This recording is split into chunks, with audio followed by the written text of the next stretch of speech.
Welcome back to the channel. Today we're strapping into the legendary MiG-21 fish bed, one of the most iconic supersonic fighters ever built. But this flight isn't just about showing off the jet's speed or agility. It's about experiencing the G-forces that test both machine and pilot. We'll take the MiG-21 down to low level, perform a series of aerobatic maneuvers, and track the G-meter so you can see exactly how the forces build up inside the cockpit. From gentle turns to high G pull-ups, you'll discover how quickly this jet can push the human body to its limits. Let's begin with a simple question. What exactly is G-force? In aviation, G-force refers to the load factor, the acceleration acting on a body expressed in multiples of gravity. 1 G is the force we all feel sitting here on Earth. At 2 Gs, you suddenly weigh twice as much. At 6 Gs, your 70-kilogram body feels like it weighs over 400 kilograms. For a fighter pilot, that means your helmeted head could feel like a heavy bowling ball, your arms may feel impossible to lift, and blood is literally being pulled away from your brain. If not controlled, this leads to tunnel vision, blackout, and GLOC, G-induced loss of consciousness. That's why today's flight is more than just aerobatics. It's a real demonstration of how a simple stick movement can overload the human body. Let's strap in. For today's video, I've divided the screen into 3 parts. The main section for the cockpit view, one for the outside camera, and another showing the G-meter along with the angle of attack indicator. Before we start, I want to be clear. I haven't performed this kind of low-altitude aerobatics at such high speeds in a real MiG-21. This sortie was flown in DCS to demonstrate G-forces and their real-life application, so you can better understand what's happening. The first maneuver we'll look at is the figure of 8. I've selected a point on the runway centerline and I'll fly the aircraft in the shape of the number 8. Watch closely. You'll see how the G-force varies very clearly throughout this maneuver. Now, let's take a closer look at the angle of attack indicator. Do you know what angle of attack really is? In simple terms, it's the angle between the wing's chord line and the direction of the relative airflow. Why is this important?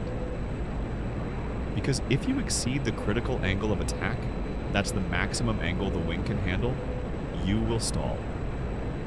In other words, the wing can no longer produce lift. And remember, this can happen at any speed and at any altitude. On the indicator, you'll notice yellow and red areas. The yellow zone represents the buffeting angle of attack. When flying here, you might feel a slight buffet or vibration on the control stick, almost like the aircraft is warning you that a stall is approaching. However, in this MiG-21, the buffet isn't always easy to sense. Experienced pilots might still catch it, but the safest way is to trust the instrument. Now, the red zone is where the critical angle of attack begins. If you push the aircraft into this region, it's no longer possible to maintain controlled flight. That's why it's vital to monitor this gauge, especially during aggressive maneuvers or slow-speed flight. In fact, this instrument is an excellent reference tool if you want to fly slow, as long as you stay just below the critical area. Before we wrap up, let me also share an important note about the G limits of this aircraft. Every fighter has structural limits. You can't just pull as many Gs as you want. For the MiG-21, the positive G limit is plus 7 Gs. The real structural limit is slightly higher, but 7 is the official number given to pilots. On the negative side, the limit is minus 3 Gs. Exceeding these limits can cause serious structural damage to the aircraft. And if that ever happens during a flight, the correct procedure is clear. After landing, you must report it to the engineers and make a formal note. They will then inspect the airframe to ensure the aircraft remains safe and airworthy. So, to sum it up, learn to respect the angle of attack and the G limits. These indicators are not just numbers or colors on a dial, they are your safety margins, keeping both you and the aircraft within the envelope of controlled flight. You can see a low pass now, flying just meters above the ground. Look here, this is the radar altimeter. Right now it's showing a reading of about 20 to 40 meters. Now, if you shift your eyes to the barometric altimeter, you'll notice something strange. it's showing a negative value. Why is that? Well, barometric altimeters are pressure-based instruments. They calculate altitude based on changes in air pressure. But at extremely low levels, where the pressure difference is tiny, they lose accuracy. That's why you sometimes see odd readings like this. In scenarios like these, the radar altimeter becomes your best friend. It sends signals down to the ground and gives you the true height above terrain. At low level, that's the number you trust. But here's the golden rule. When you're flying this low, your focus is outside the cockpit.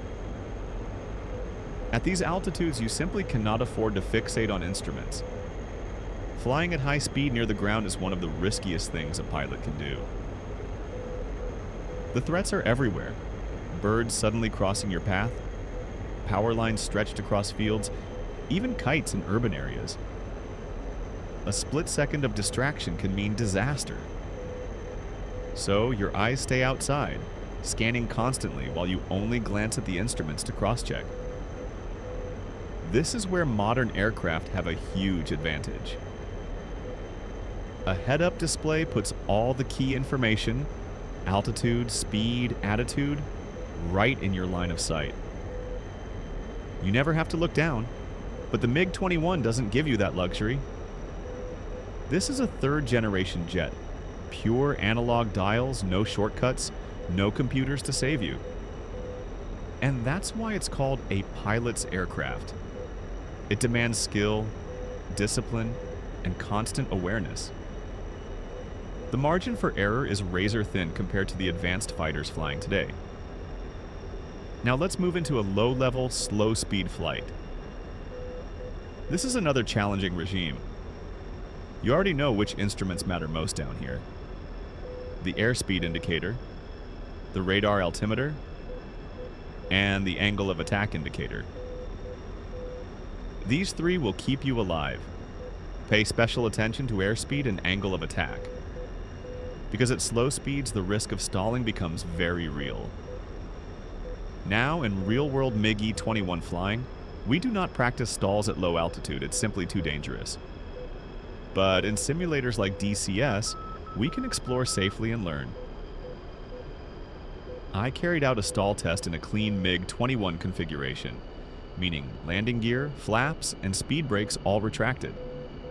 The result? The stall occurred at around 250 kilometers per hour. But remember, stall speed isn't fixed.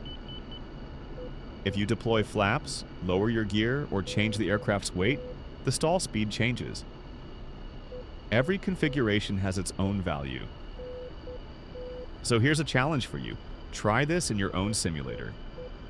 Fly clean, then with flaps, then with landing gear down, and note the stall speeds. It's a great way to really understand how aircraft performance changes. And if you do, share your numbers in the comments. It'll be valuable for the whole community, and I'll be there to reply. Because at the end of the day, flying the MiG-21 is about respect. For the aircraft, for the limits, and for the lessons. It's unforgiving, but it makes you a better pilot. Did you notice what I was doing during that low-speed flight? When I lined up with the runway, my speed was around 600 kilometers per hour. Then I gradually reduced power while maintaining level flight. With less thrust from the engine, the speed naturally began to drop. Why does this happen? The answer is drag. As the aircraft slows down, the wings also generate less lift. To compensate, I had to increase the angle of attack to maintain level flight. You could see this clearly on the angle of attack indicator. It slowly climbed upward. But notice, I made sure not to let it enter the buffeting zone, which is marked in yellow. Why? Because from the buffeting area to the critical angle of attack, the margin is very small and the transition happens fast. At low altitude, there isn't enough room to recover from a stall, so I kept it safely just below the yellow range. Now here's something else to think about. Did you notice the power setting? At low speed, I was flying with about 90% power. Yet, when performing maneuvers at higher altitude, we can maintain 600 kilometers per hour with only about 82% power. Why the difference? Several factors come into play: form drag, air temperature, engine response time, and more. If you have additional insights or experiences, share them in the comments. I'd love to hear your thoughts. Now let's move on to a low-level loop, a maneuver that is extremely risky. Many accidents have occurred during air shows when attempting low-level aerobatics like this. A well-known example is the Polish F-16 crash, which shows how even highly skilled and experienced pilots can run out of margin for error. Pay close attention to the G meter during this maneuver. Watch how dramatically the G forces change. Imagine the level of G tolerance a pilot must have to perform this in real life. One split second of hesitation, one small mistake, and it could end in disaster, a fireball on the ground. That's why these kinds of maneuvers demand incredible focus, constant training, and absolute respect for the aircraft. And it's also why I say, never take flying casually. Aviation is unforgiving. A careless moment can cost your life, the lives of others, and destroy millions of dollars of taxpayer money. The final maneuver is a low-level pass with a wing wave. This maneuver serves as a salute to the audience, signaling the official end of the air show. To begin, I will join the right downwind leg and carefully line up the aircraft with the runway. Proper alignment is essential, as any misalignment will be noticeable and look unprofessional to the spectators. Once aligned, I will climb slightly to gain a better view of the runway and the surrounding area. This helps ensure that the approach is visually correct and that the aircraft is in a safe position for the low-level pass. Flying at low levels can disrupt the vicinity, so attention to smooth control and minimal turbulence is important. After assessing the runway and confirming alignment, I will gradually descend toward the runway. During this descent, I will increase airspeed slightly to maintain stability and control. I will closely monitor the radar altimeter to see exactly how low I am flying, and also check the primary altimeter, just as we practiced during the second maneuver. As I pass over the runway, I will perform a smooth wing wave to salute the audience.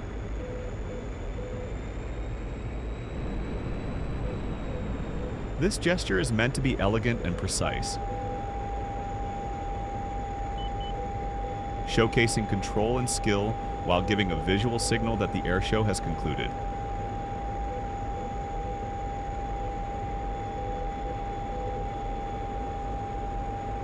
After completing the wing wave, I will continue the maneuver safely, either climbing or turning away as necessary to exit the runway vicinity.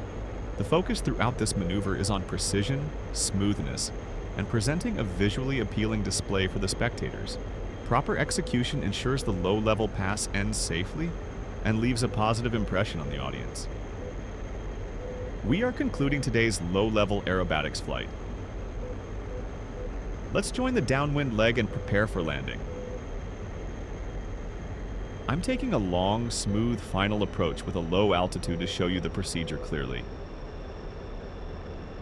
Notice my speed right now. It's around 800 kilometers per hour. To safely lower the landing gear, I need to reduce the speed below 550 kilometers per hour.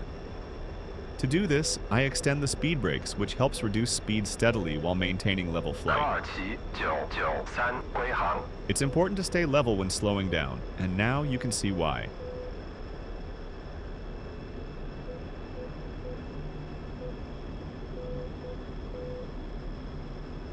Once the speed approaches below 550 kilometers per hour, I extend the landing gears. From the outside view, you can see how smoothly the gears extend. Listen carefully. You can hear the sound of the gears locking. In a real cockpit, you also feel this feedback.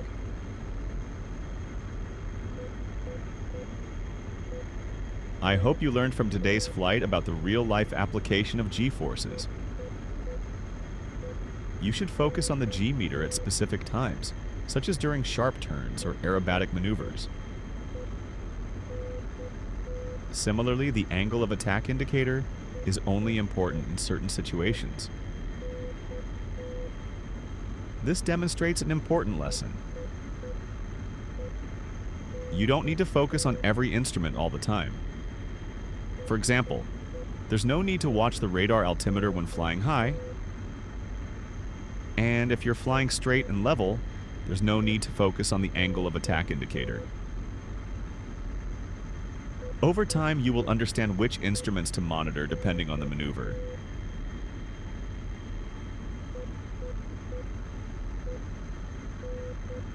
If you enjoyed this video, drop a comment below. If you notice any mistakes in my procedures, please correct me. I really appreciate your feedback. We can all learn from each other, especially those who share the same interest in flying. I enjoy reading your comments and replying to everyone, so don't hesitate to point out even small errors.